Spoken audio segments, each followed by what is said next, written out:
yo estoy viendo aquí, ya puse el compartir pantalla y tengo compartir y cancelar, pero en compartir todavía no se activa para yo poderme meter. Tiene que hacer clic sobre, digamos, la imagen de su pantalla. Ah, listo, ya. Gracias. Y ahora sí comparte. Ahora sí voy para allá. Listo, Juan, me voy a desconectar. Chao, pues. Gracias, chao.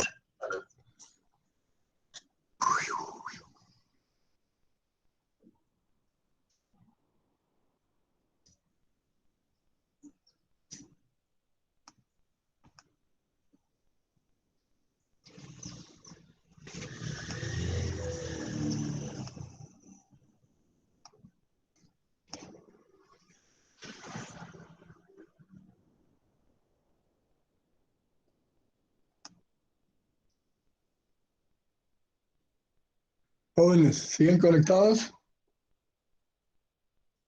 Sí, doctor. Sí, doctor. Bueno, si hay algo, me hacen saber por el WhatsApp para yo poder empezar. Vamos viendo. Va a haber un momento en que voy a cambiar a unos videos. De pronto hay un poquito de paciencia, ¿vale? Bueno, voy a empezar, jovencitos. Bueno, vamos a ver entonces anatomía funcional del hombro. Y debo empezar por decir que, pues, bien sabemos que el hombro es la conexión entre el miembro superior, el brazo y el tórax. Allí hay unos componentes anatómicos que están conformados por tres huesos importantes que debemos tener en cuenta y que van a conformar lo que nosotros llamamos el hombro o articulación glenohumeral.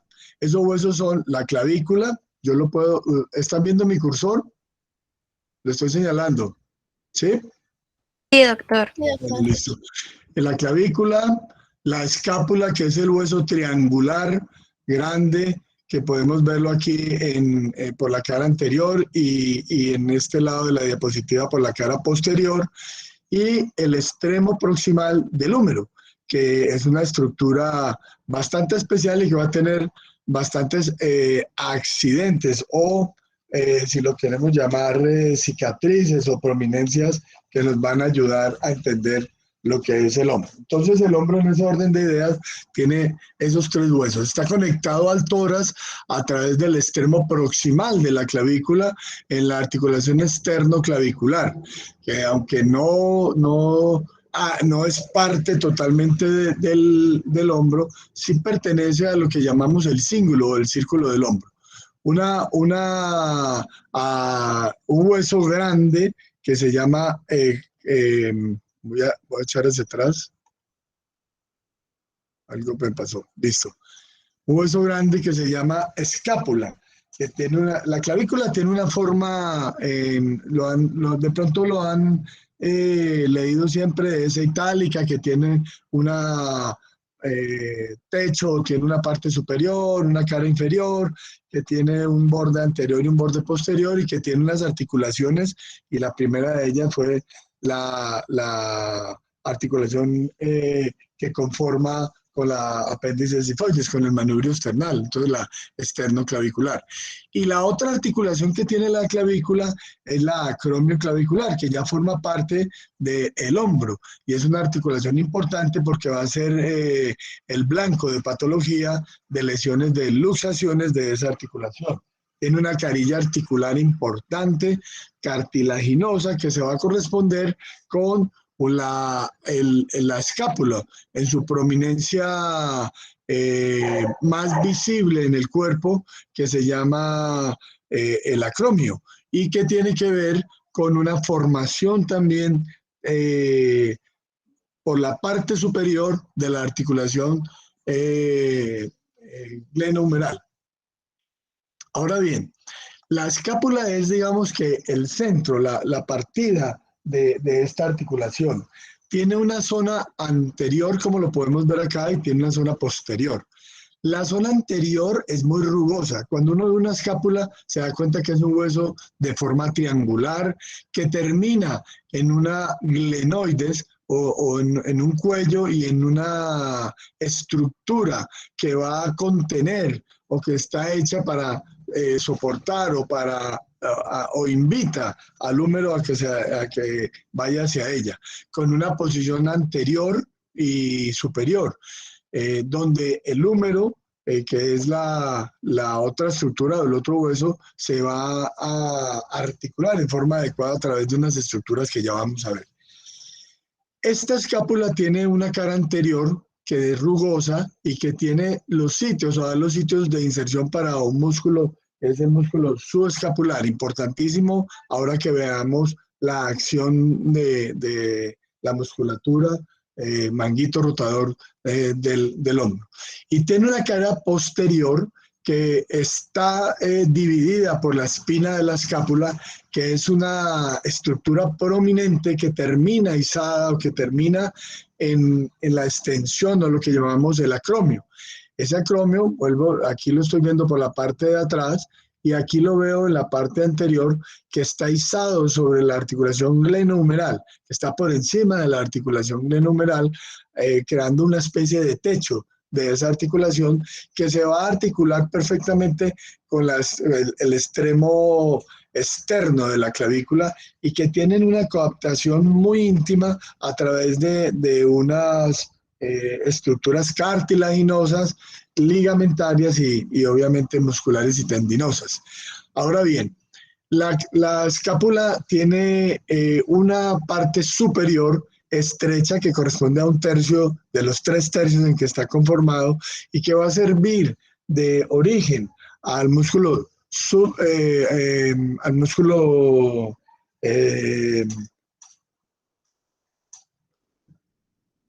se me quedó acá. ¿También ahí? ¿Sí se oye, muchachos? Sí, doctor. Sí, doctor. Al músculo supraespinoso por estar por encima de la espina y que va a estar adosado totalmente allí y va a tener un recorrido como lo estoy llevando a cabo por debajo de esa estructura y va a terminar insertado en el troquíter y va a corresponder al supraespinoso, que es uno de los elementos del manguito rotador. Y una estructura 3/3 donde se encuentra una estructura rugosa también por debajo de la espina de la escápula que corresponde a las inserciones a través de esas estructuras rugosas, a las inserciones del infraespinoso.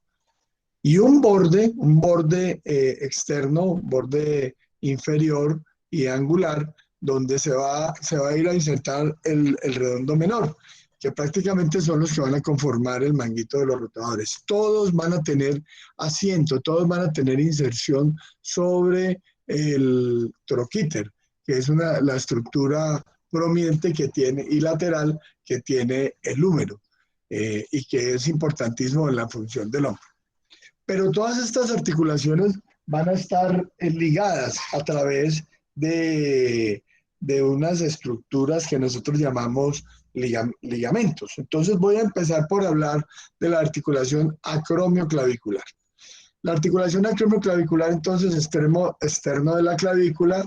Hay algo que quiero nombrar antes y que es de capital importancia porque sirve de inserción a los ligamentos del acromio y de la clavícula e inclusive de donde parten musculatura que va a conformar la acción del hombro y es la coracoides. Importantísimo apófisis que va en la parte anterior, hace parte también de la clavícula. Luego la clavícula es el hueso especial, es el hueso que nos está dando toda la estructura del hombro y nos va a representar de alguna manera el apoyo para el movimiento del hombro. Entonces esa coracoides está en la parte anterior de la escápula y va dirigida hacia adelante y se angula un poco. Por debajo de ella siempre tenemos la referencia de paso de pleo braquial y alrededor de ella la inserción de grupos musculares que corresponden al pectoral, a los braquiales, braquial anterior y al coracobraquial, al bíceps braquial en su porción corta y a musculatura que corresponde al pectoral menor y los ligamentos coracoclaviculares que ahora los vamos a nombrar. Entonces esta articulación conforma la parte de la cintura escapular. Es una artrodia. Cuando hablamos de que es una artrodia, decimos que son articulaciones que permiten un movimiento pequeño, pero un movimiento en todo caso existente, conformando muchas veces una especie de menisco entre ellos y que tiene que ver mucho con las lesiones de luxación acromioclavicular que son dolorosas y que limitan el cíngulo del hombro. Para funcionar correctamente el cíngulo del hombro necesita estar íntegro. Esa es la articulación acromioclavicular. Ella va a tener, además de su relación íntima que dijimos entre el acromio y la clavícula, las superficies articulares y probablemente un menisco, va a tener una cápsula articular que va a estar reforzada por ligamentos, unos ligamentos que pueden ser los acromioclaviculares, más grueso el que está por la parte de atrás, más delgado el que está por la parte de adelante, y los ligamentos que clásico que nosotros referimos que son los ligamentos acromio-coracoideos y los coracoclaviculares. El acromio-coracoideo, que es un ligamento que viene a reforzar esta cápsula articular y viene a dar un sostén para que no se desplace parte de la articulación. Y los más importantes que son los ligamentos coracoclaviculares, que están conformados por dos ligamentos, que son el ligamento trapezoide. Ese ligamento trapezoide es anteroexterno, es casi sagital. Se me fue, perdón.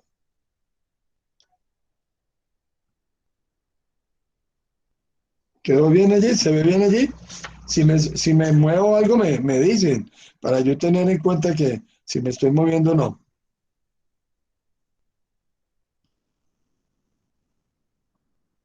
¿Sí? Sí, doctor. Bueno, listo. Entonces, el más externo corresponde al ligamento trapezoide. Es un ligamento que prácticamente tiene una dirección anteroexterna. Es un poco digital, está como dirigido de arriba y afuera y se viene a insertar en la parte superior de la apófisis coracoides. Es mucho más ancho y probablemente produce más, digamos, porque tiene dos fascículos, más fuerza en el sostenimiento.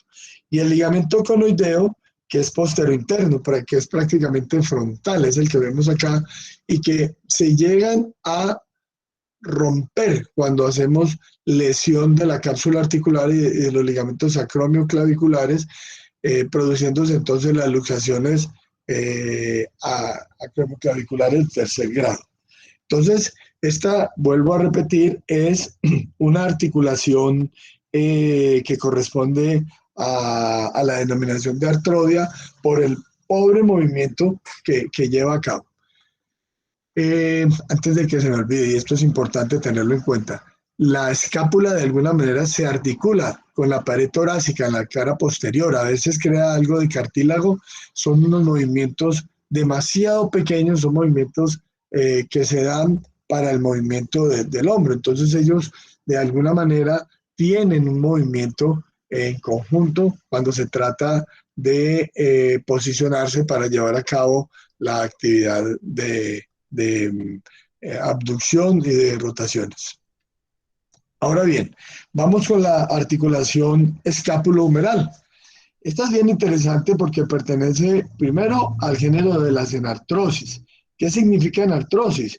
Que es una superficie esférica que está contenida por otra superficie esférica que tiene gran movilidad y que prácticamente se ve beneficiada de alguna manera por esa relación. El problema grande es que la cabeza del húmero es mucho más grande que la glenoides. Luego la glenoides tiene que mantener esa relación a través de algo que llamamos el rodete glenoideo. Y ese rodete glenoideo no es más que un cartílago que está alrededor. De pronto la mejor alegoría que pudiera tener para esto es el girasol, de la parte central que correspondería a la glenoides de la parte central del girasol, y lo que está alrededor del girasol sería el rodete glenoideo, que prácticamente se viene a insertar en los bordes de esa glenoides y se viene a reforzar y hacer un fibrocartílago que va a llevar o se va a insertar o se va a ir un poco más allá del cuello anatómico que tiene la cabeza humeral.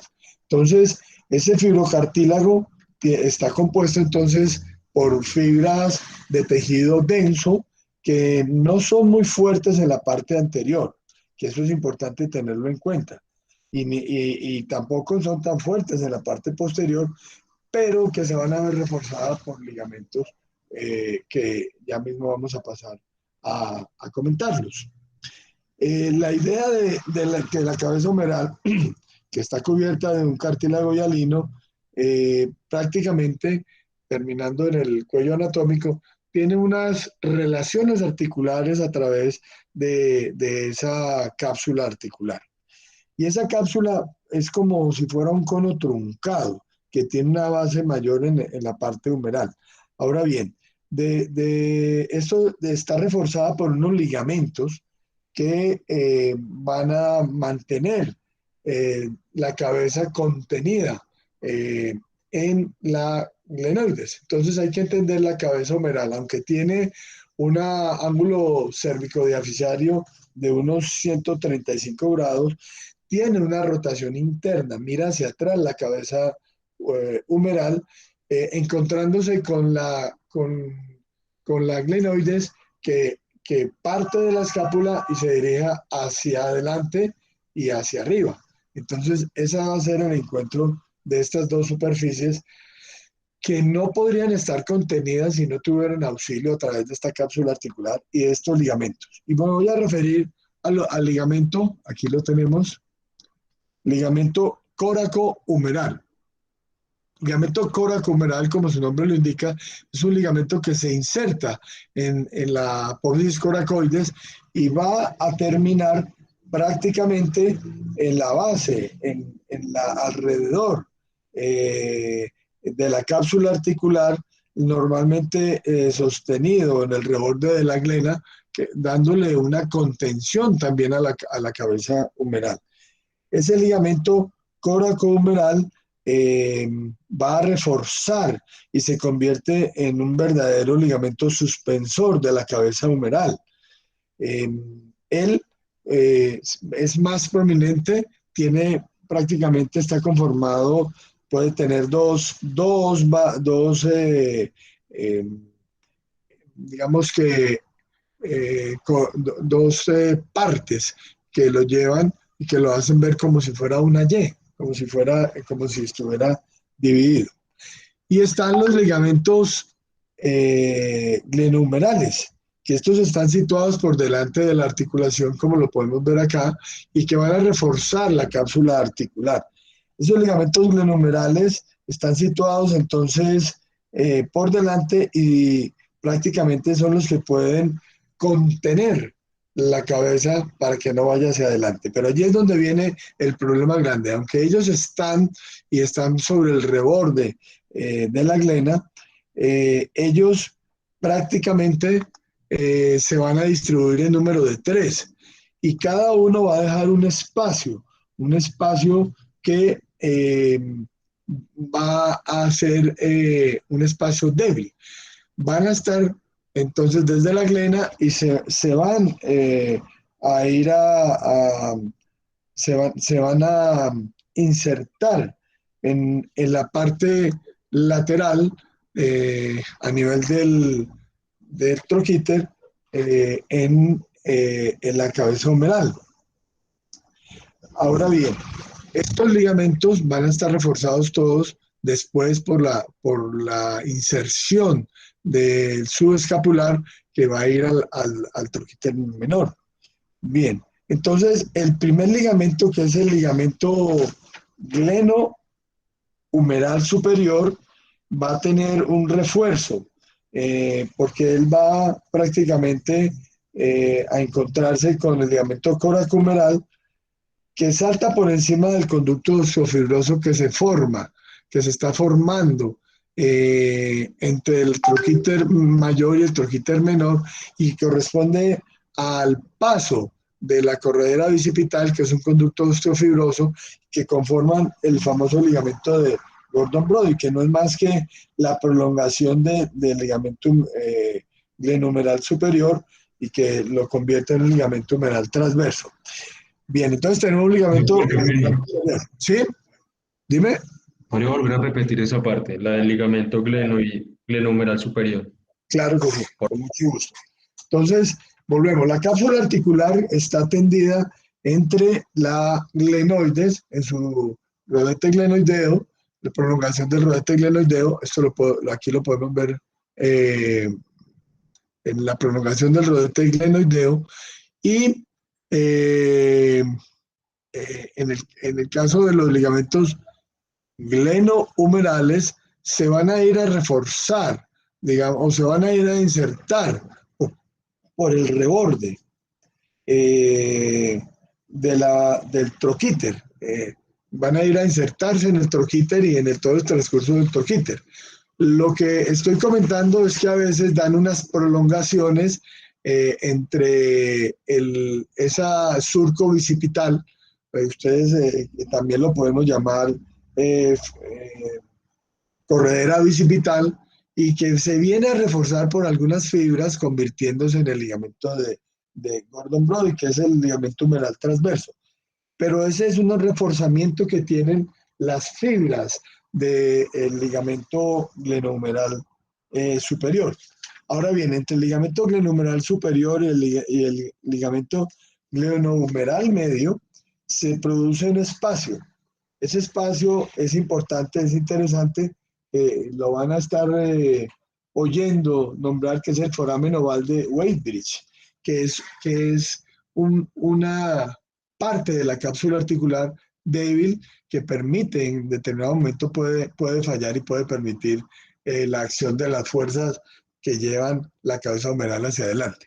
Ahora bien, entonces viene un segundo ligamento, que es el ligamento glenohumeral medio. Este se extiende desde el polo superior de la glena, un poco más abajo del anterior, está la glena, polo superior de la glena, y ellos siempre se dirigen hasta que llegan al húmero, cerca de la inserción o por debajo de la inserción del subescapular. Recuerden que el subescapular va a ir al trocánter menor.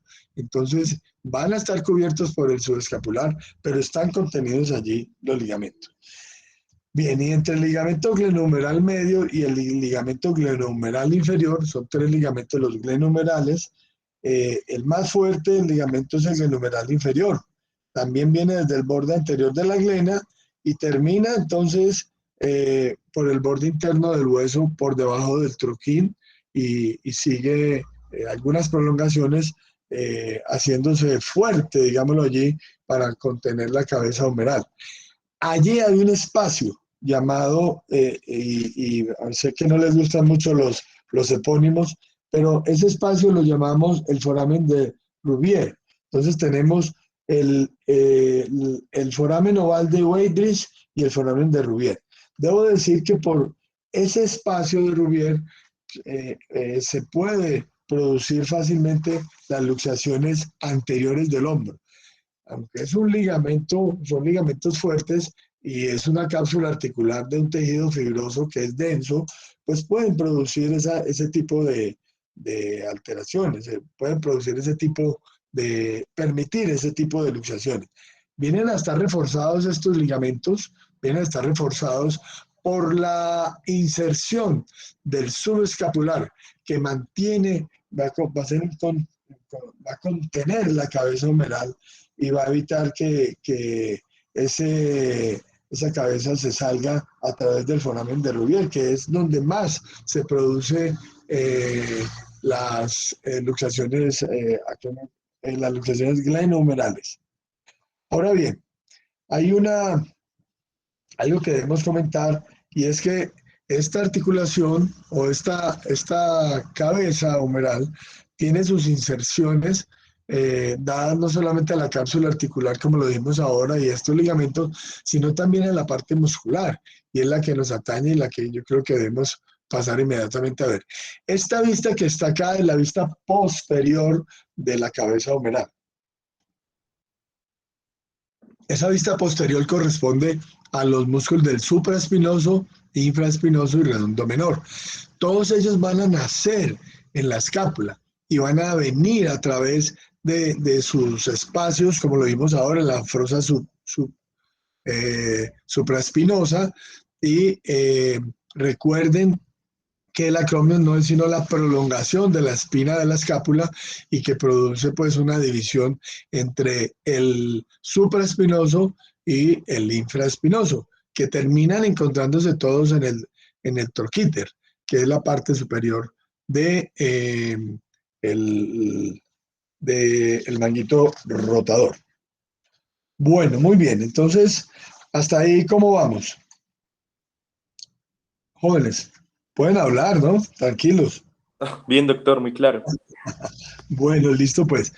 Quería comentar algo y es que en la parte superior, voy a devolver un poquito, en la parte superior, Doctor, buenos días, qué pena. ¿Será que puede hablar un poquito más despacio? Es que a veces no se le entiende o se corta, entonces. ¿se corta? Bueno. No, o sea, no se está cortando, pero sí está hablando muy rápido, doctor, qué ¿Rápido? pena. Bueno, listo, pues. ¿Pero tienes dudas con respecto a lo que pasó ahora?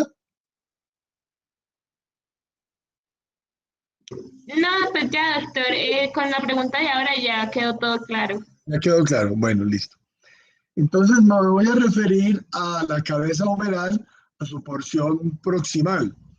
Es una esfera y como pueden observar, esa esfera está recubierta de cartílago. Ese cartílago prácticamente ocupa 3/4 partes de la esfera. Corresponde a esta línea el cuello anatómico. Tenemos un cuello quirúrgico que está por debajo de los trocánteres que nos sirve cuando vamos a hacer las cirugías y un cuello anatómico que corresponde al borde del cartílago articular y que es el que se está mirando, que es el que mira hacia atrás, que comenté ahora, que es una de las características de la cabeza humeral. Pero así también la cabeza humeral tiene dos prominencias, una que corresponde al troquíter y una que corresponde al troquín. También podemos llamarlo, también podemos decir que son trocánteres, el trocánter mayor, el troquíter y el trocánter menor. Y entre ellos hay un espacio que corresponde a la corredera bicipital. ¿Por qué lo nombro?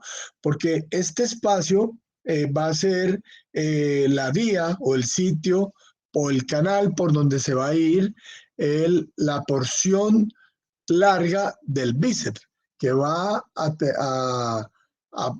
participar de la contención de la cabeza humeral. Algo especial. Habíamos hablado de la articulación glenohumeral y de la cápsula articular.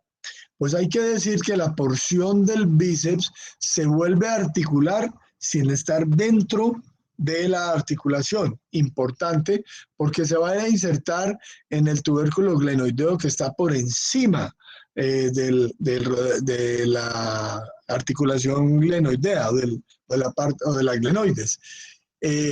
Pero va a ir encapsulado, va a ir a través de un túnel que se vuelve articular, pero que no tiene contacto con la articulación glenohumeral.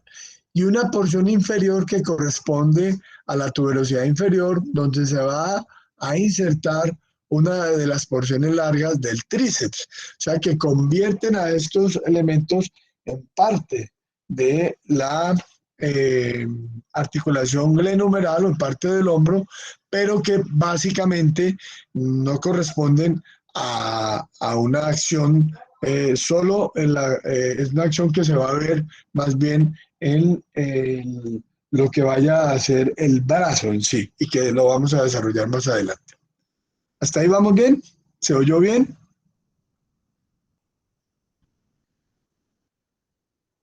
¿Jóvenes? Sí, doctor. Bueno. Sí, doctor. Bien, entonces ahora lo que queremos hablar, y ya que le pusimos y ya tiene prácticamente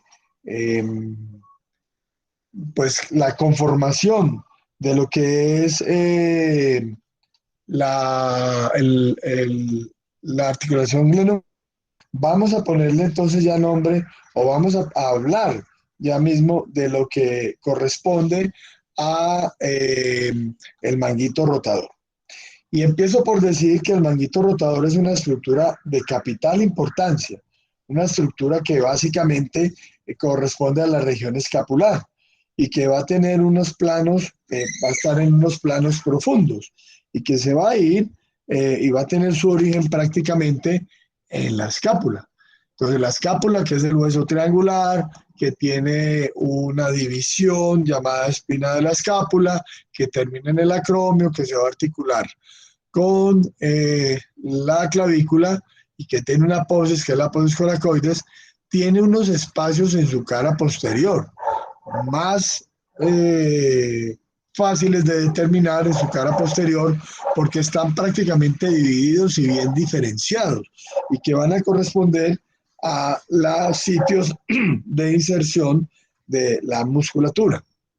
Y voy a empezar por hablar del supraespinoso, que es el músculo que está contenido en el tercio superior de la pared posterior de la escápula y que está contenido completamente por una aponeurosis, donde nace él obviamente, y en unos procesos rugosos que se dan en la fosa supraespinosa y que dan origen al músculo, mostrándolo un músculo prácticamente un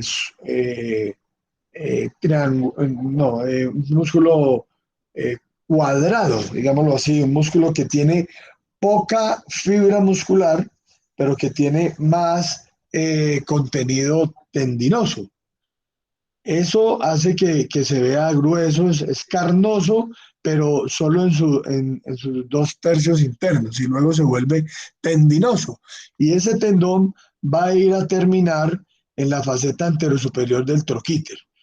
Importante porque es el primer músculo que corresponde al manguito de los rotadores. Y este músculo tiene como acción ser un rotador externo, pero también es un abductor. Estos 3 músculos, estos 4 músculos que voy a ver, estos 3 músculos que vamos a ver son rotadores externos. El subescapular es un rotador interno y un aductor. Ojo, es diferente. Aunque decimos que el manguito rotador prácticamente está compuesto por estos 3 músculos que están en la pared posterior, el subescapular hace parte de alguna manera de la acción del hombro en su rotación interna. Entonces el supraespinoso se convierte en un músculo rotador externo que ocasionalmente puede hacer o que hace una abducción y que prácticamente puede elevar el brazo hasta el ángulo recto, como lo hace el fascículo medio del deltoides, del que prácticamente es auxiliar. La acción del fascículo medio del deltoides es la que lleva realmente el hombro a hacer una abducción, a llevar el hombro hasta el ángulo recto. Pero el supraespinoso se convierte en un auxiliador del deltoides. También debo decir que ayuda a contener, es un ligamento activo de la articulación del hombro y que mantiene la cabeza humeral pegada a la cavidad glenoidea, no la deja desplazar. ¿Quién lo inerva? Estos músculos están inervados por el nervio supraescapular. Ese es el nervio que entra al músculo supraespinoso a través de su cara anterior. Por debajo de la espina de la escápula está el infraespinoso.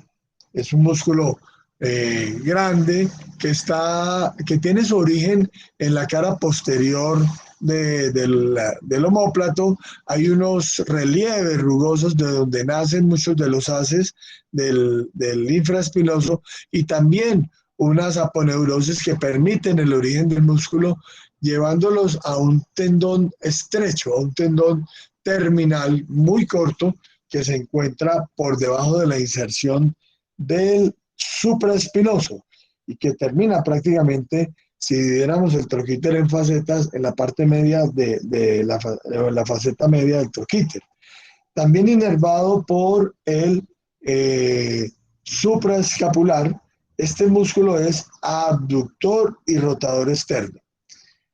Esa es su acción principal. También se convierte en un ligamento activo que evita el desplazamiento de la cabeza humeral, que se vaya hacia atrás la cabeza humeral.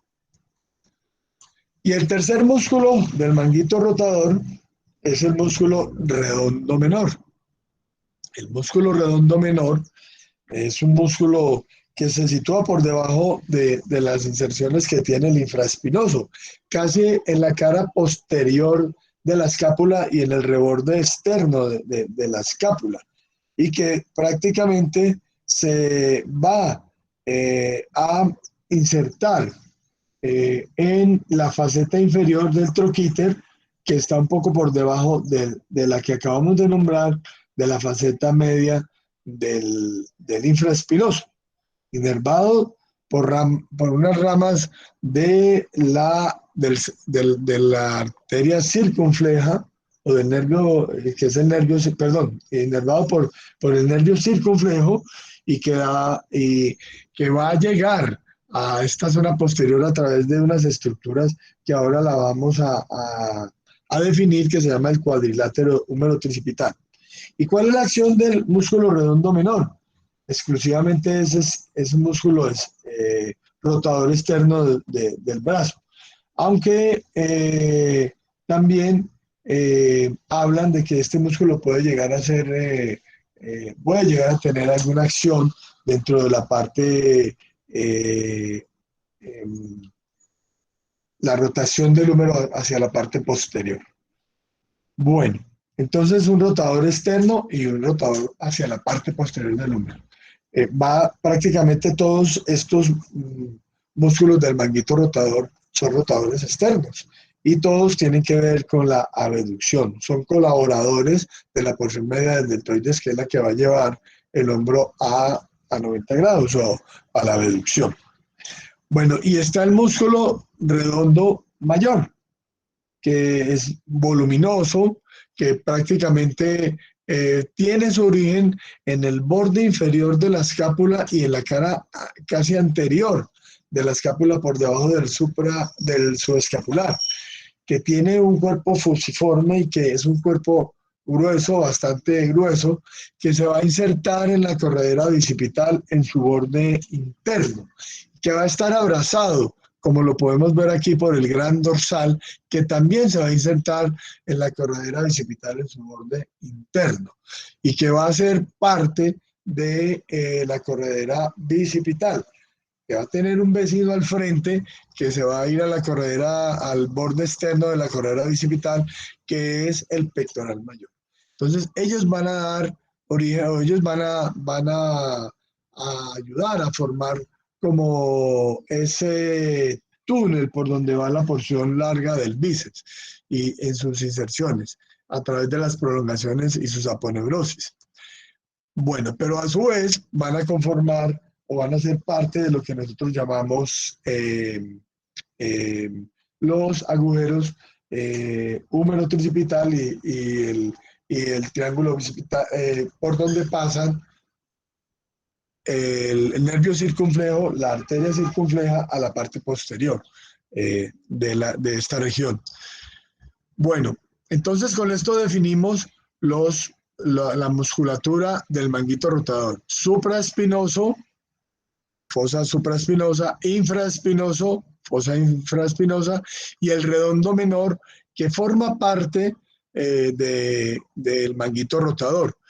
El redondo mayor no forma parte del manguito rotador, pero lo comentamos ahora, aprovechando la diapositiva para hablar sobre su inserción y el límite estrecho que tiene en la conformación de esos espacios de los que les estoy hablando, que corresponden a la hendidura húmero-tricipital y que corresponden al cuadrilátero a la hendidura homotricipital y al cuadrilátero húmero-tricipital. Y este es un esquema. Perdón.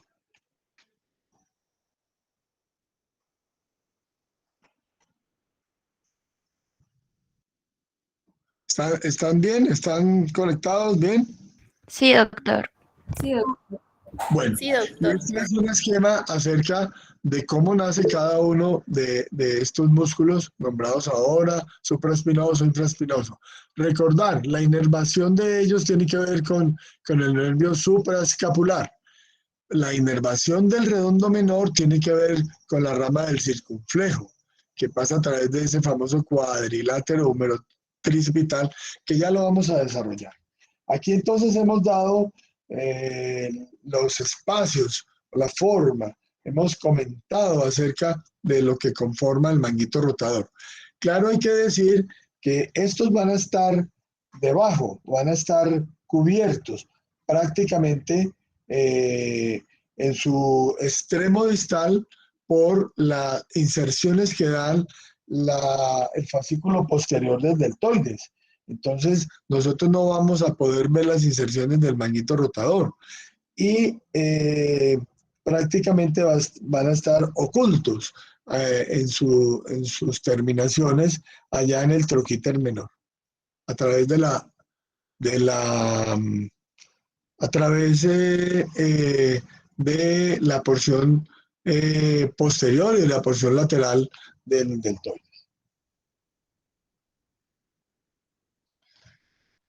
Muy bien, y ahora vamos a hablar sobre el subescapular. Este es muy interesante, este músculo es bastante interesante. El subescapular prácticamente forma parte de la región escapular, obviamente. Hay que tenerlo muy en cuenta porque es un músculo que va a complementar, de alguna manera, va a ser el complemento para estas relaciones o esta actividad que va a tener el hombro y que nos va a permitir hablar o que nos va a permitir entender la acción que tiene para hacer el movimiento del hombro. Y el subescapular es un músculo que va a tener sus orígenes. Va a tener sus orígenes en la cara anterior de la escápula. Esa cara anterior de la escápula es una cara que también va a tener algunas partes rugosas y que esas partes rugosas le van a dar origen a este músculo. Este músculo prácticamente va a estar contenido en esa región y va a tener un tránsito hacia la parte anterior del hombro y se va a ir a insertar prácticamente en troquíter, acompañando allá o estando por encima más bien de lo que nosotros denominamos los ligamentos glenohumerales que comentamos ahora. Entonces es importante entender que su acción o su actividad tiene que ver con la forma como él se adosa.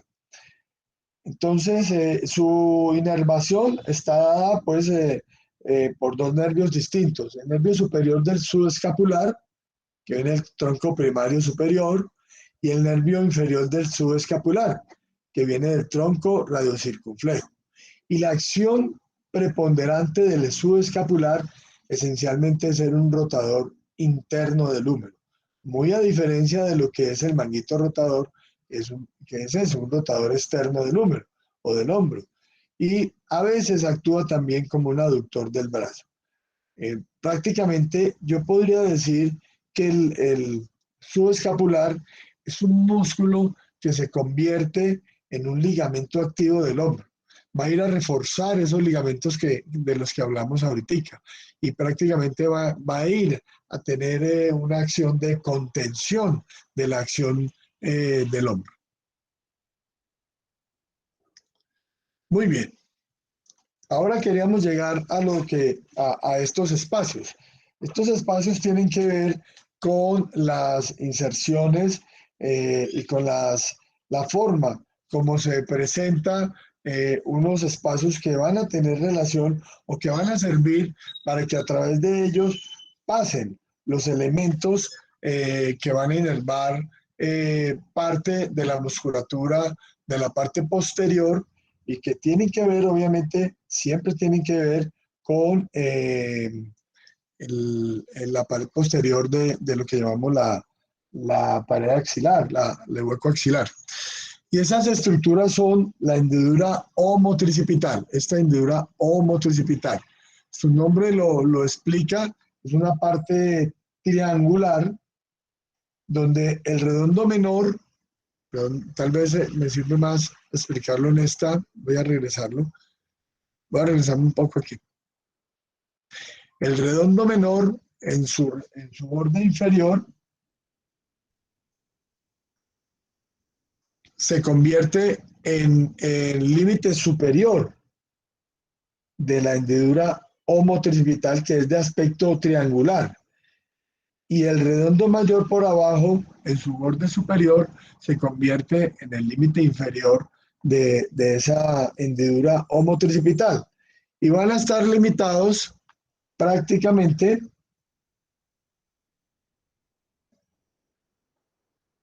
por el paso del tríceps, de la porción larga del tríceps por fuera. Entonces, eso crea una hendidura, un espacio, una comunicación. Y por el intermedio de ellos pasa la arteria escapular inferior, rama del axilar, que me va a servir la arteria escapular inferior para ir a inervar estos músculos de el manguito rotador. Entonces, a eso se le denomina hendidura homotricipital. Es un triángulo, lo repito, el límite inferior del redondo menor se convierte en el límite superior de la hendidura homotricipital y el límite superior del redondo mayor se convierte en el límite inferior de la hendidura homotricipital, y por la parte externa se va a encontrar la porción larga del tríceps. Esto me va a formar algo que se denomina el triángulo de los redondos y que se llama hendidura homotricipital, lo acabamos de definir, y que va a dar paso a la arteria escapular inferior, que nos sirve para darle vascularidad a los músculos del manguito rotador. Bien, y tenemos entonces otra estructura que es el cuadrilátero húmero tricipital, y lo voy a definir acá para que vayamos teniendo en cuenta.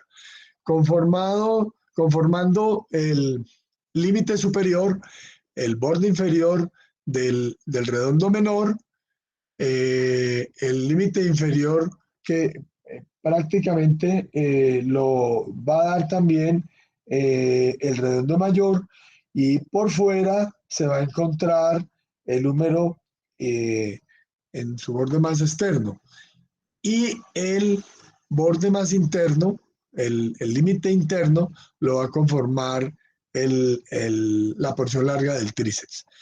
Por este cuadrilátero húmero-tricipital, que también es denominado cuadrilátero de Velpo, va a pasar el nervio circunflejo y la arteria circunfleja. La arteria circunfleja, que es rama de la axilar. Dijimos que el redondo menor iba a ser inervado por el circunflejo. Entonces, da paso a esos nervios que nos van a ayudar a la acción del manguito rotador. Bueno, jóvenes, hasta allí preguntas. Doctor, alguien escribió que se podría repetir la parte de la hendidura homotricipital. Claro que sí, con mucho gusto. Entonces voy a volverme a situar, creo que este es más específico. La hendidura homotricipital. Entonces, primero hay que definir que es de forma triangular, la hendidura homotricipital, que está conformada en el límite superior por el redondo menor en su borde inferior. Y en el límite inferior va a ser el reborde superior del redondo mayor. Y en su borde lateral, en su límite lateral, va a ser la porción larga del tríceps. ¿Qué va a pasar a través de la hendidura homotricipital? Que es también llamado triángulo de los redondos. Va a pasar la arteria escapular o subescapular, se rama del axilar. ¿Bien? ¿Listo?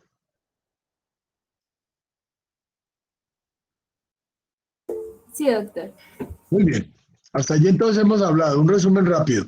Tenemos el hombro, tenemos 3 huesos que lo conforman, la clavícula, la escápula, el húmero. Tenemos una relación del húmero con la glena, que es la prolongación o es parte de la clavícula que conforma una parte articular a través de un rodete fibrocartilaginoso que conforma la articulación glenumeral, que también tiene otra prolongación que es la apófisis coracoides, que permite la inserción de ligamentos acromio-coracoideos, coracoclaviculares, y que da origen también a inserciones de algunos músculos como la porción corta del bíceps y musculatura que corresponde al pectoral menor.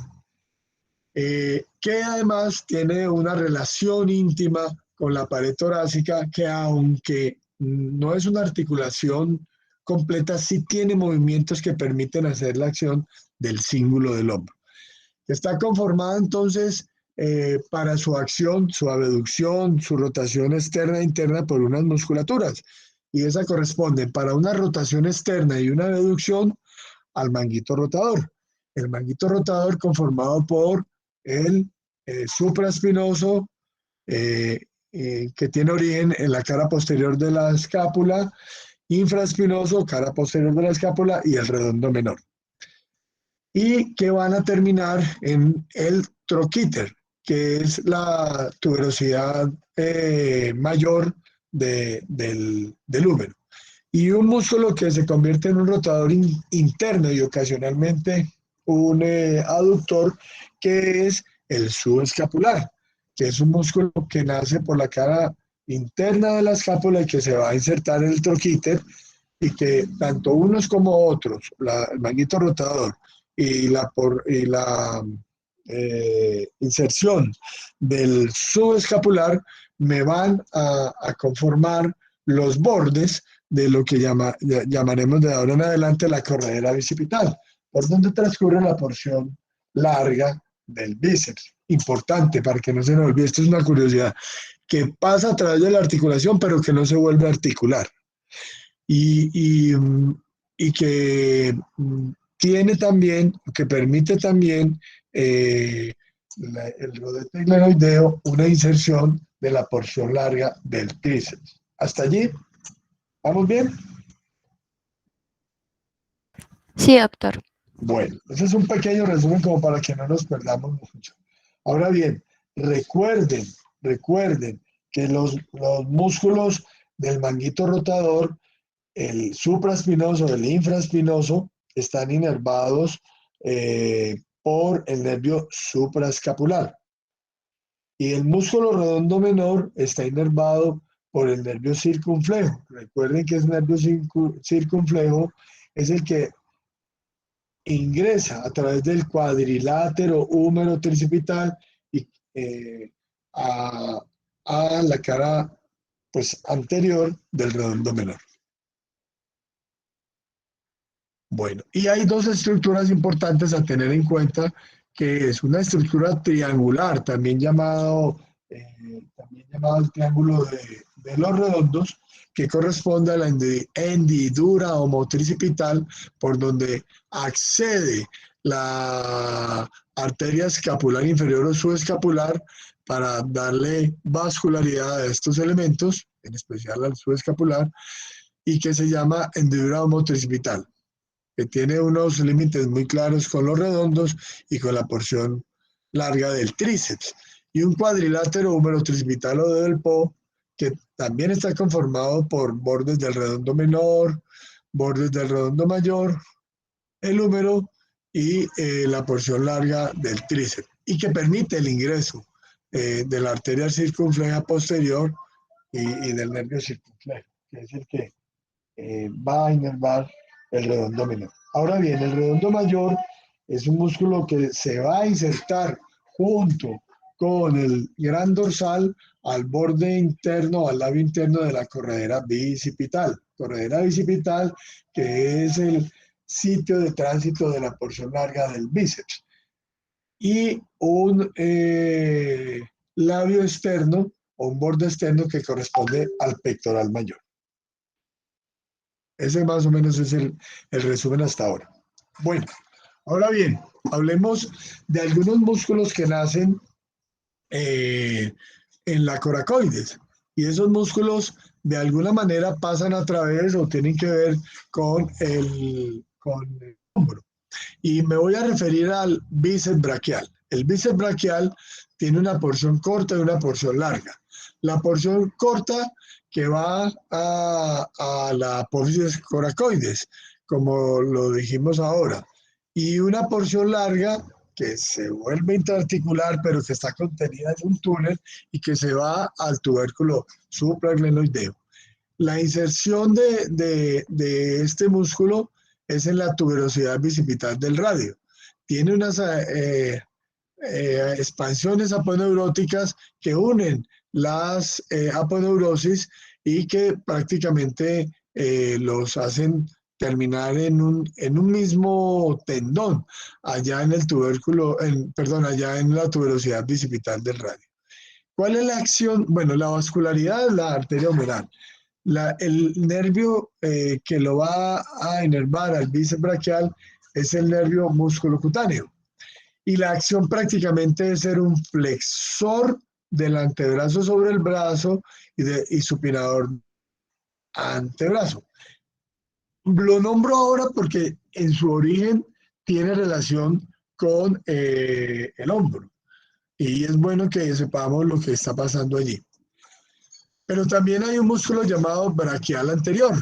Y este nace, estamos hablando de los músculos que nacen en la apófisis coracoides, y este músculo se llama braquial anterior, que nace en la apófisis coracoides, que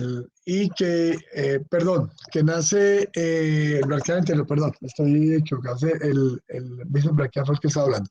Ahora voy a hablar es del braquial anterior, que nace en la impresión de la B deltoidea, que es una estructura que uno puede diferenciar perfectamente cuando aborda el húmero, y que va prácticamente a insertarse a la apófisis coracoides del cúbito.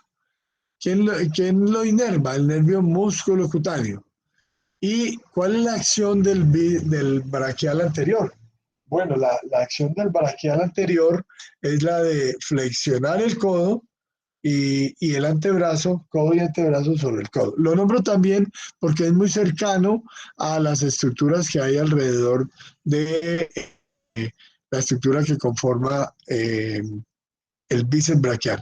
Hay una estrecha relación de ellos. Bueno. Y voy a hablar del músculo tríceps, que es el que está por la cara posterior del brazo, que tiene su origen en la porción larga, en la cavidad glenoidea, en un rodete, en una tuberosidad que está por debajo de la cabeza anatómica o la parte cartilaginosa de la cabeza humeral, que corresponde al cuello anatómico. Es donde la porción larga, que es la que nos ha estado sirviendo de límite para la hendidura homotricipital y para el cuadrilátero húmero-tricipital y la hendidura homotricipital, y que por su porción larga nos acompaña en esta región glenoidea. Ahora bien, importante tener en cuenta que tiene tres partes, que tiene un vasto interno y un vasto externo. Uno, que prácticamente la porción larga, que ya la denominamos donde nace, pero una parte que nace también en el húmero en su extremo proximal y que es más aponeurótica y que tiene relación con el vasto interno y que conforman lo que llamamos el tríceps, que está insertado en el olecrano. Esto lo vamos a desarrollar más adelante. está inervado por el radial, vascularidad por la humeral y es un extensor del codo. Eso lo vamos a ver cuando hablemos del brazo y la acción del antebrazo. Bueno, jóvenes, a todo esto tenemos una región que es la región deltoidea. Esta región deltoidea prácticamente es la que va a coronar, la que va a guardar las inserciones del manguito rotador.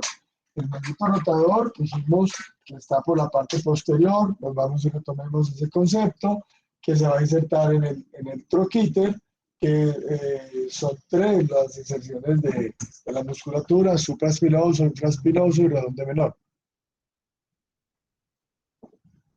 Pero que va a estar coronado prácticamente por las inserciones, por la acción o por el paso del músculo deltoide. El deltoide prácticamente es un músculo triangular y ustedes lo pueden ver en la diapositiva en esta división que hacemos con líneas amarillas. Él va a tener un fascículo anterior, uno posterior y un fascículo medio. Estos fascículos van a tener unos nombres y vamos a denominar. Entonces, el fascículo anterior o fascículo clavicular se va a insertar en el extremo externo y en el borde anterior de la clavícula. Eso lo podemos ver en esta diapositiva. Es voluminoso. Esas fibras van descendiendo en forma oblicua hasta llegar a la inserción de la B deltoidea en el labio anterior. Ahora bien, hay una porción media que corresponde a la porción acromial. Nace en el acromio, porción media, que es una porción que se va volviendo delgada. Hablan de que es peniforme, que tiene una serie de láminas tendinosas verticales y que termina en las caras laterales de la lengüeta tendinosa que se insertan en el húmero, entre las ramas de la B deltoidea. La B deltoidea, recuerden que es una estructura, un relieve donde se va a insertar el deltoides, que lo estamos desarrollando acá. Y una porción posterior que está prácticamente en todo el reborde de la espina de la escápula, la porción posterior, y que se va a llamar la porción posterior o espinosa, que se inserta también en la B deltoidea, en el labio posterior de la B deltoidea, prominente, grande, y que se va a insertar también en ese labio posterior. De esa manera tenemos la cubierta, lo que le da forma al hombro, lo que le da lo que yo llamo la estética del hombro y que nos sirve para identificar cuando hay lesiones, las atrofias que se dan y las incapacidades que se pueden dar. Lo dijimos ahora, la porción media es capaz de llevar al hombro a 90 grados. Entonces, digamos que son un músculo potente. Está inervado el deltoides por el nervio circunflejo y tiene una acción que es de abducción del hombro. El fascículo medio lo lleva directamente el brazo hacia afuera. El anterior eleva el brazo, lo lleva adelante y adentro. Y el posterior lo lleva el brazo hacia arriba, atrás y adentro. Cada uno tiene su acción, cada uno tiene su compromiso. Importante tener en cuenta esta relación entre el deltoides y el pectoral mayor. Y la razón es que a través de él va una arteria de capital, una vena de capital importancia, que es la vena cefálica, que va a través de lo que vamos a denominar el surco deltopectoral. Bueno, jóvenes, quería comentar algo con respecto a esta región de pectoral, que es la parte anterior del tórax. Esta parte anterior, pues corresponde, si lo vemos de una manera práctica, corresponde a la pared anterior de la pared anterior del hueco axilar. Pero quiero nombrarla porque tiene que ver mucho con la acción que se da a través de su musculatura, la acción que se da con el muñón del hombro. Y voy a dividirla en dos planos. Esos dos planos tienen que ver con un plano, primero una base que corresponde a los arcos costales y a los elementos que están entre los arcos costales, que son los músculos intercostales. Esos elementos conforman de la pared pectoral. Esa pared pectoral está conformada entonces, en principio, en el plano profundo, por el pectoral menor, como ustedes lo pueden ver acá, y por el subclavio. Cada uno de estos músculos están en un mismo nivel. Van a tener una inserción y van a tener un origen. Prácticamente el subclavio se inserta en la cara inferior de la clavícula a nivel del tercio externo y va a terminar en el primer cartílago costal. Está muy adherido, tiene una aponeurosis que ahora hablaremos de ella y tiene una vascularidad que va directamente del axilar y de la supraescapular. Tiene una inervación directa del plejo braquial de la quinta y sexta raíz nerviosa y su acción prácticamente es deprimir la clavícula y deprimir el muñón del hombro cuando tiene actividad, cuando queda esta parte. El pectoral menor, que es un músculo muy aplastado, triangular, que tiene tres partes, tiene su origen en la coracoides. Este es uno de los que yo había comentado ahora, que en la apófisis coracoides tenía un origen muy cercano, muy fusionado al coracobraquial y a la porción corta del bíceps, que son los tres músculos que están insertados en la apófisis coracoides. Y ese músculo se va a ir a insertar, va a terminar en la cara anterior, en digitaciones en la tercera, cuarta y quinta costilla, inervados por el nervio del pectoral menor, que es rama del tronco secundario antero interno, son de las ramas del plejo braquial, y tiene una acción que es tirar hacia abajo el muñón del hombro. Cuando el pectoral menor y el subclavio se unen a través de una aponeurosis, crean un espacio, este espacio que ustedes ven acá, que se llama el triángulo clavipectoral, que tiene una fase, una aponeurosis que se llama la aponeurosis clavicoracoaxilar. Es para aprendérsela, pero sí para tener en cuenta que hay una unión estrecha de ellos y que a través de su cara anterior van a recibir parte de su inervación y de su vascularidad.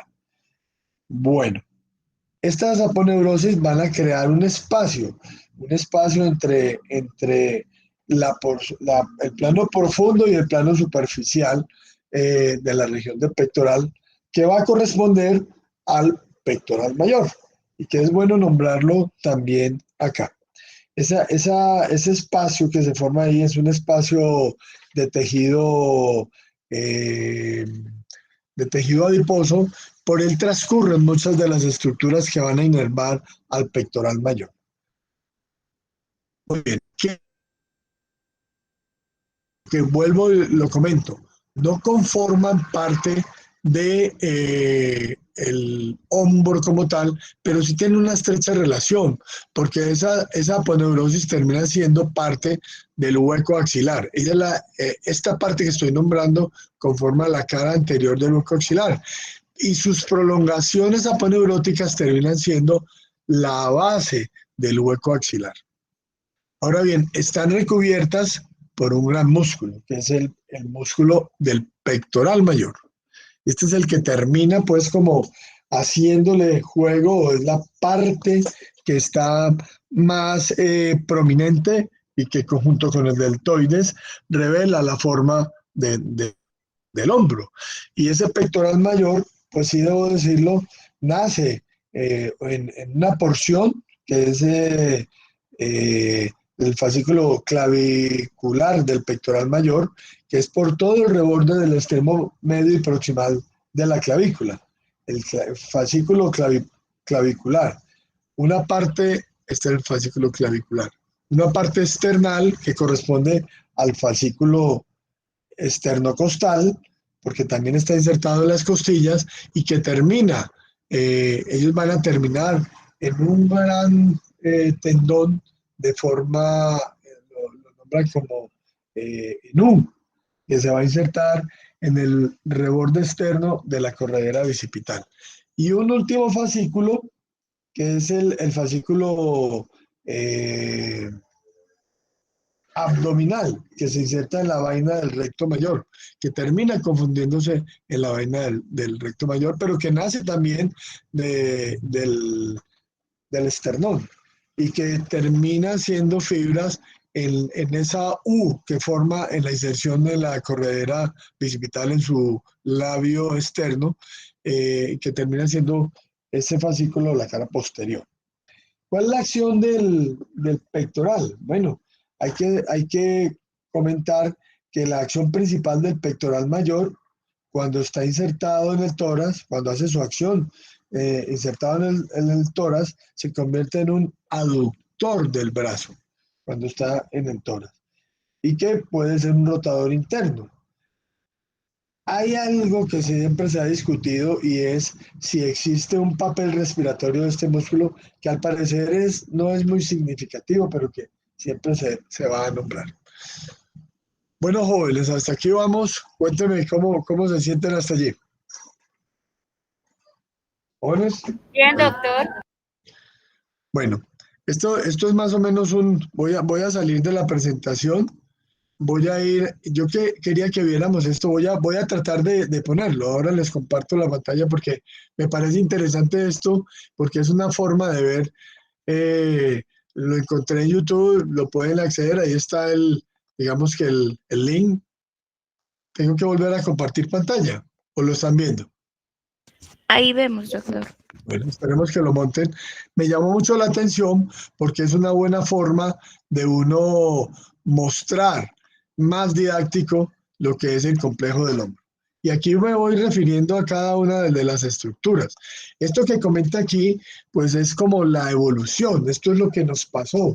¿Por qué los animales, si ustedes los han visto, no tienen escápula? ¿Y por qué nosotros sí? Porque tenemos oponencia, porque tenemos miembros que nos permiten, cuando empezamos a caminar erectos, llegar hasta lo que necesitábamos y crear entonces una herramienta de trabajo. Una herramienta que se fue adaptando y que nos fue llevando a lo que es el hombro. Bueno, es la unión entonces, como lo dijimos, del brazo. Estos son los movimientos que podemos ver en el brazo. Ustedes ven que tenemos unos movimientos de circunducción. Me está mostrando cuál es respecto a la escápula, sino de la escápula con respecto a esa parte torácica, que a veces no tenemos en cuenta y que debemos decir que existe, porque hay un desplazamiento, por eso lo comentaba ahora, hay una articulación de la escápula con el tórax y hay que tenerlo en cuenta. Eso es lo que nos permiten hacer este tipo de movimientos. Todo porque me define claramente cuál es el movimiento del hombro. Uno dice, no, es un movimiento que va en abducción, entonces va a llegar a 180 grados, pero también es un movimiento de circunducción y es un movimiento que va hacia adelante y atrás, acompañado obviamente por toda una acción de la articulación y por toda una acción de las relaciones que hay de la escápula con el tórax y de la relación que hay con la columna vertebral torácica. Por eso lo llamamos la cintura escapular, el cíngulo del hombro. Eso hay que tenerlo en cuenta siempre, no actúa solo, necesita toda la relación articular para poder estar comprometida. Se está viendo, ¿cierto? Está rodando el video. Sí, lo voy a ir tomando aquí. Aquí me va mostrando la acción del deltoides. Voy a regresarlo aquí un poquito. Ese es el deltoides. Y él es el que hace la abducción, lo dijimos ahora. Un deltoides en su porción media que lleva el brazo a 90 grados, ¿sí? Me voy a ir un poco más adelante. Aquí lo podemos ver. Perfecto. Y lo llevo hasta arriba. Él siempre va a estar acompañado. Recuerden que él va a tener una compañía. No se olviden del manguito de los rotadores. Cuando se lesiona el manguito de los rotadores, sigue habiendo movimiento. El dolor es el que no deja mover, pero sigue habiendo movimiento porque la acción fuerte la hace el deltoides, que eso es que debe quedar muy claro. Esta es la acción que tienen, o las relaciones articulares que se están viendo. Las articulaciones coaptan perfectamente, trabajan juntos, trabajan en equipo para que se pueda llevar y el brazo tener prácticamente un soporte. Esa es la acromioclavicular.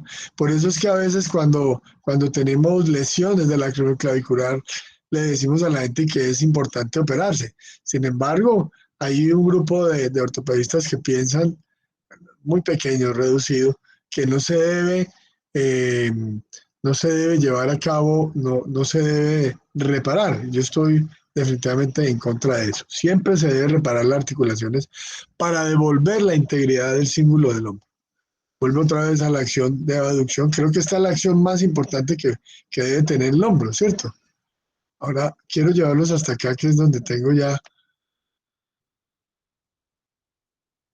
algo más del movimiento. El centro, cabeza humeral. Comentamos que la cabeza humeral tenía una dirección y la glenoides tenía otra dirección.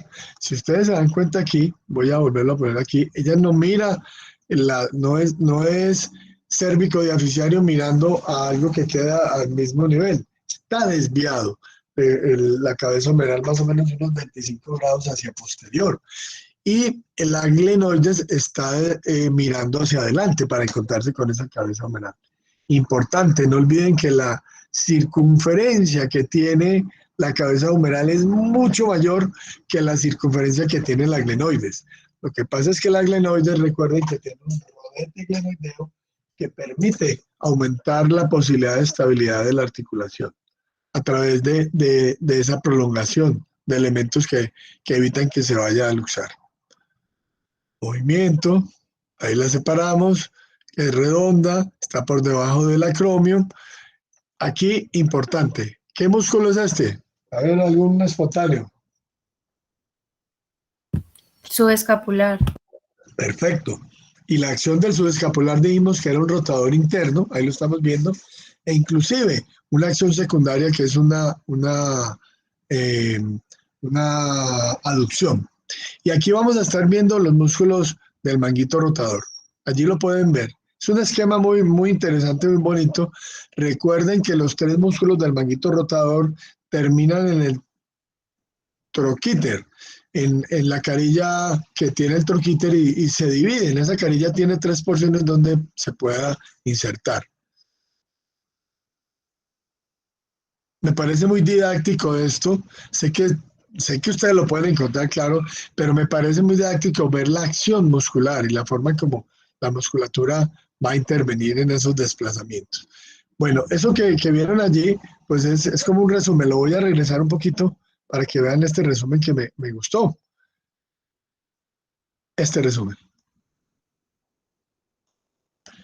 Entonces, los movimientos me pasó muy rápido, ¿no?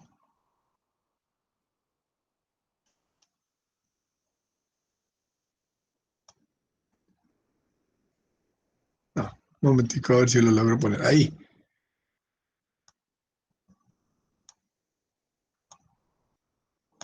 No. Doctor, Señor. la pregunta es que yo tenía entendido, o pues había leído en Moore, que eran 4 músculos en el manguito rotador con el subescapular. Sí, correcto. Y esa es una cosa que hay que mantener. Son 4 músculos los que forman el manguito rotador. Eso es cierto. Y que quede como un acuerdo, cuando hablemos del manguito rotador, vamos a definirlo con que son los 4 músculos. Claro que sí. Es correcto.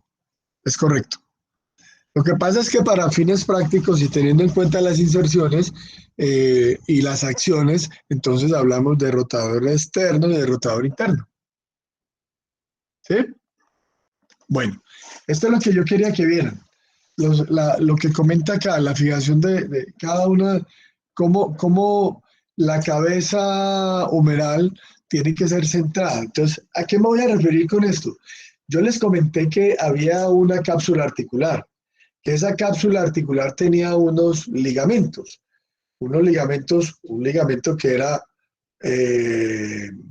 coracohumeral y ligamentos glenohumerales, que son los que contienen la cápsula articular en la parte anterior, que conforman unos espacios que a veces son muy débiles porque no tienen el reforzamiento, pero que están contenidos, y ahí es donde viene lo de los músculos fijadores, que están, los que contienen la cabeza humeral en la parte anterior a través del subescapular, en la parte posterior y en la parte inferior y en la parte superior por los del manguito rotador, porque ellos mantienen la cabeza adherida, allá, metida hacia la glenoide. Por eso quería que vieran esto. Dice que son los del manguito rotador los principales centradores. Y eso es lo que quiero dejar también como enseñanza. Son unos ligamentos, digámoslo así. Ellos van a contener la cabeza humeral en su sitio. Van a evitar que se desplace. Bueno, aquí algo más del video. Deltoides. 3 porciones dijimos que tenían deltoides. Vieron ustedes que esas porciones, digámoslo así, tienen una acción muscular bastante importante. Es una acción que no debemos desechar. Es una acción que, pues diría yo que es principalísima. ¿En qué sentido? En que son los que elevan, los que hacen la acción de abducción del hombro. Pero también no solamente lo llevan hacia el lado, sino que también lo llevan hacia adelante y arriba y hacia atrás y arriba, a través de sus porciones anteriores y a través de su porción posterior. Eso es importante tenerlo en cuenta. Y que básicamente es la forma al hombro a lo que nosotros estamos viendo. Abducción. Intervienen obviamente también los del manguito rotador, pero prácticamente en mayor cantidad. Bueno, aquí hay algo que no hemos nombrado, pero son músculos que corresponden a la porción interna de la pared posterior, la porción medial o el espacio interescapulovertebral. Casi no lo nombramos porque prácticamente aquí aparecen como si fueran los que fijan en la cabeza humeral, que corresponden a las porciones del trapecio y a las porciones de los serratos. Voy a dejarlo correr el video para que ustedes empiecen a verlo. Aquí nos va a nombrar manguito rotador, supraespinoso, el gran dorsal. ¿Será parte del gran dorsal del hombro? Pues dijimos que el gran dorsal tenía una inserción, ¿recuerdan? El gran dorsal va al labio interno de la corredera bicipital y está acompañando, conteniendo, como si fuera el sándwich, las tapas del sándwich conteniendo al redondo mayor. Forma parte del hombro.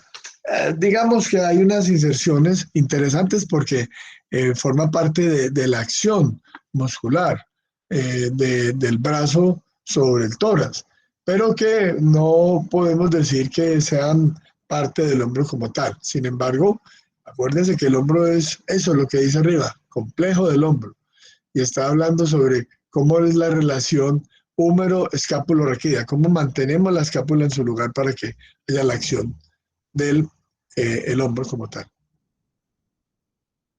Inserciones de los serratos, trapecios, los serratos que conforman, recuerden que los serratos conforman parte de la pared lateral del hueco axilar. Me gustaría mucho tratar en un solo tema el hueco axilar porque me parece interesantísimo todo lo que hay allí a través de él. Esos eran los pectorales. Los quitamos, volvemos a mirarlo. No se les van a olvidar a ustedes el tríceps, Es un músculo fuerte, músculo cuya acción es la de extender el codo, el codo o el antebrazo sobre el brazo, el trapecio, que tiene una acción estabilizadora a través de las porciones que tiene en unión con...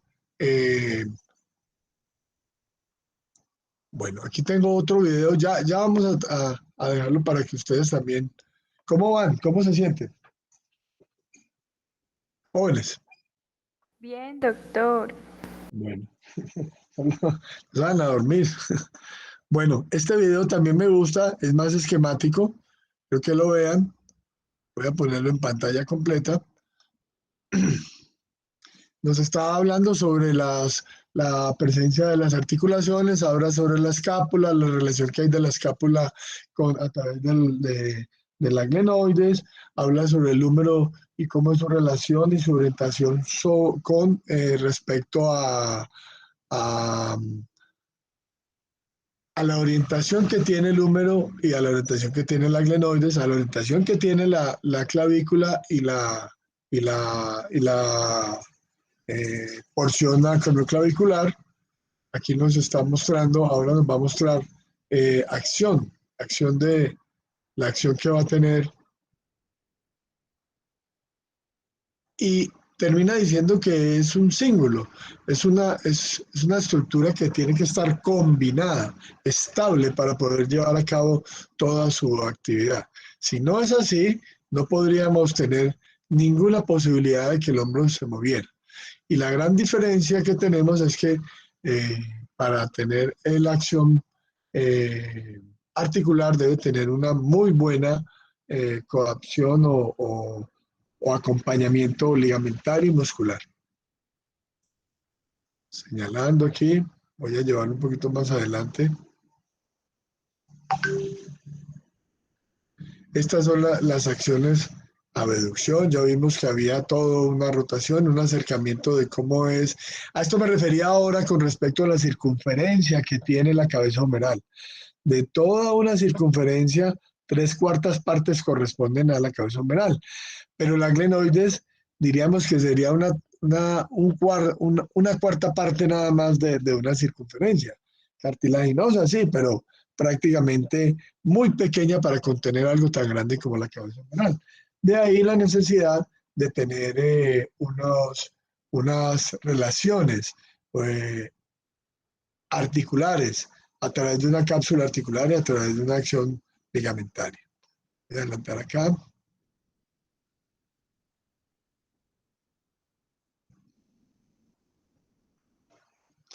Está señalando acá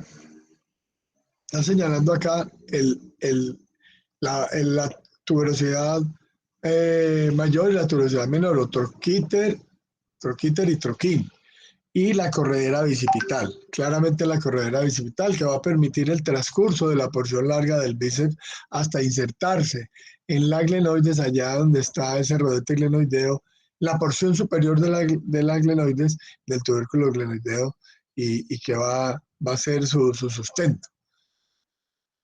Que tiene, para fines prácticos, se rompe fácilmente, ¿no? Que es bueno que ustedes tengan en cuenta esto. Este es el labrum glenoideo, rodete glenoideo. Es un cartílago denso, es grueso, está tapizado por una sinovial, tiene una vascularidad muy especial dada por las circunflejas, y es importante que lo tengan en cuenta.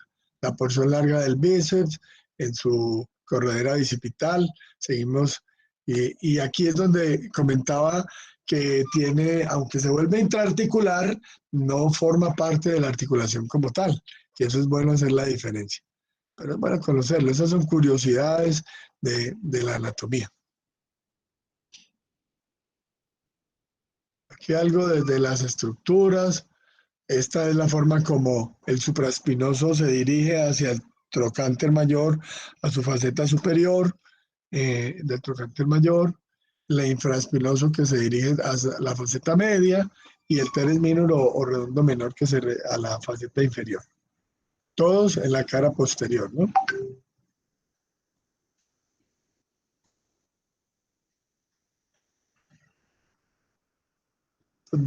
Estos videos son muy interesantes porque nos permiten no solo imaginar cómo es el movimiento, sino también cómo son las relaciones de las partes articulares. Como por ejemplo aquí puedo mirar su escapular, cómo va insertado y cómo va a ir prolongado, cómo se va a ir a insertarse en la tuberosidad menor. Bueno, jóvenes, creo que con esto podemos parar un poco. Esta es una anatomía muy funcional de lo que es, ¿me siguen viendo allí? ¿Están viendo allí? Sí, doctor. Bueno, ya creo que ahí voy a dejar de presentar. Bueno, preguntas que tengan hasta allí. Es muy amplio, obviamente, lo que es la anatomía funcional, pero quiero que se queden con varias cosas. Primero, que está conformada por articulaciones que tienen determinados movimientos, siendo el mayor movimiento el que presenta la escápulo-humeral, la articulación escápulo-humeral. Segundo, que tenemos unas relaciones musculares, donde los músculos del manguito rotador vienen a ser los antagonistas de los músculos, entendiendo que son los tres que nombramos supra, infra y subescapular, perdón, y redondo menor, antagonismo con el subescapular. Y eso nos va a permitir hacer el movimiento del hombro y llevarlo hasta determinadas acciones. Que tenemos un acompañamiento a un músculo llamado deltoides, que es el que mejor acción tiene y que nos va a permitir la abducción del hombro. Que existen unas comunicaciones de la parte anterior con la parte posterior en esta región del hombro y la porción de lo que llamaríamos el hueco axilar, que es importante tenerlo en cuenta. Que hay una vascularidad compartida y que tenemos gran parte de la inervación dada, obviamente, por nervios que van directamente, perdón, que salen de los pledos, pero que van a tomar los nombres de los músculos que van a inervar. Bueno, preguntas, jóvenes.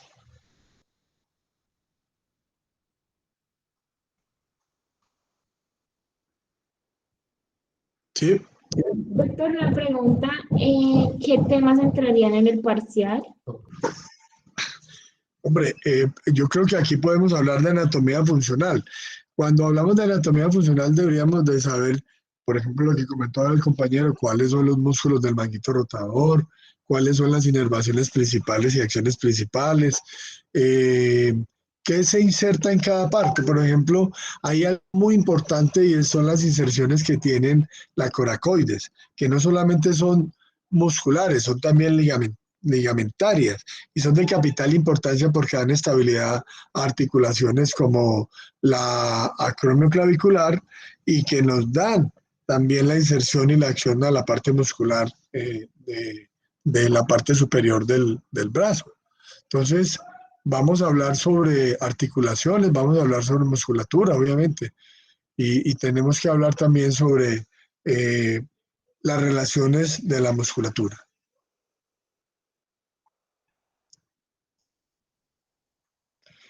Ustedes son 40 personas, en el salón hay 20 personas presencial.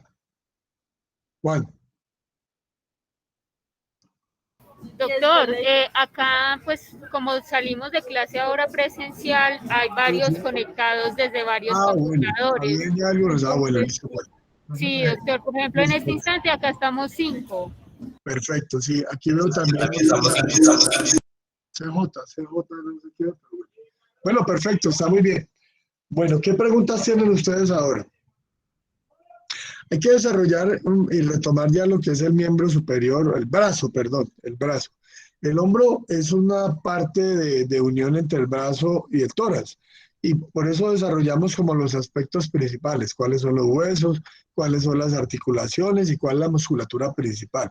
Ahora, desarrollando el hombro, podemos tener en cuenta lo que comentábamos, que hay unas inserciones que se dan allí en la escápula, pero o en el tórax, que van a tener su acción en el brazo y en la relación del brazo con el antebrazo, en la acción del codo.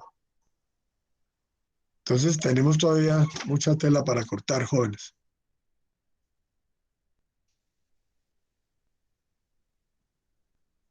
Bueno, ¿preguntas?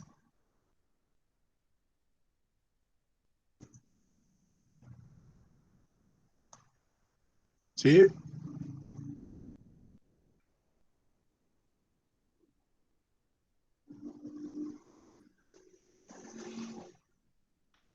Pues por mi parte no, doctor. Ah, ya. Bueno, listo pues. Quedamos entonces pendientes a ver si también ahora lo hacemos semipresencial, así como vienen trabajando. Entonces, yo ya me pongo de acuerdo con Juan para que cuadremos entonces la siguiente clase. Gracias por atenderme en este espacio. Yo sé que no era el espacio que tenían, pero vamos empezando porque si no nos colgamos mucho. Es que hubo un problema en la asignación de los espacios y ahí quedamos un poco rezagados, pero nos vamos a poner al día si Dios quiere. Muchas gracias, doctor. Con mucho gusto. Cualquier Gracias, duda, doctor. escríbame o me pueden llamar. Hasta luego. Gracias. Gracias, Hasta doctor. luego, doctor, gracias. Chao, gracias. Gracias, doctor. Vale. Gracias, doctor.